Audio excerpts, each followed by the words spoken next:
Alright guys, welcome back to another video tutorial, and in this video, before we actually start typing a bunch of crap on the screen, we need to understand exactly how a computer program works. So let me explain that right now. Every computer program is made up of these things called functions. Now, the job of a function is just to tell your computer to do something. So again, a computer program is pretty much built of several of these functions usually. This one only has one, but let me go ahead and give you guys an example. Say that we want to make a program that'll watch a YouTube video for us. So the first function would be take your mouse and move it to this Google Chrome icon. Second function, click. Third function, click on videos. Fourth function, play a video or something. So again, as you can see, a computer program is made up of these pieces called functions. Now, right here, this one right here is actually a very basic function that's necessary for all C programs. And I'll tell you guys about the different pieces of this right now, just so we actually have an idea of what we're looking at. So pretty much, whenever you run a program, the computer is automatically going to look for a function called main. So you need to have this function no matter what. Now your function starts and stops at this curly brackets. That's how it knows what code goes in your function. So every line in between here is part of this main function. So let's take a look at these lines right now. So every single line is just a piece of instruction to tell your function what to do. And also, you probably want to take note of every line ends with a semicolon. That's how it knows to end this piece of instruction and go to the next line. So the first thing our program does whenever it starts is run main. And then it says, okay, well, what's in main? What do you want me to do? Well, the first thing is print text out on the screen. And I'll tell you guys more about how this works later on. But this is pretty much the line that prints text out on the screen. And that's why whenever we run our program, we see it says hello world. So that's what that line does right here.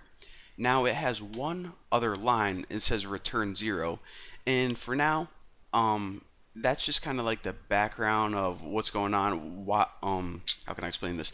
How your program and functions work. They need to return something, and it just says, okay, if you return 0, it means this function ran correctly. Sometimes if you have it return 1 or something, it means an error. But basically, if you return 0 to main, it means that your program is running A-okay. So that's what that line does. Talk about more on that later. Now the only other pieces we don't understand yet are these lines right here. These include lines are basically saying this. See, whenever you have a C program, the C language comes with a bunch of built-in functions by default. So this function right here allows you to print crap out on the screen like this. However, we need to tell our program to include those files so we can get those basic default functions. So right here, we're basically saying include a bunch of built-in crap that we can use in our program.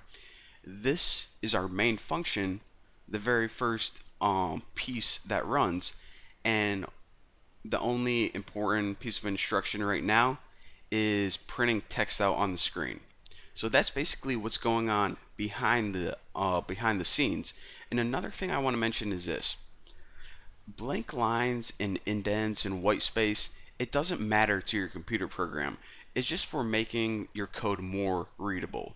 So if you want to put enter a bunch of times, if you think that's more readable, if you want to press tab and put this way over there, it doesn't matter. It's just for, let me clean that up a little bit.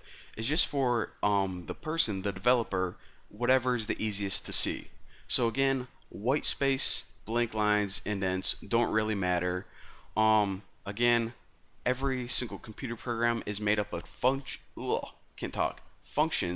which pretty much do something, and every single function is made up of lines of instruction to tell that function exactly what to do.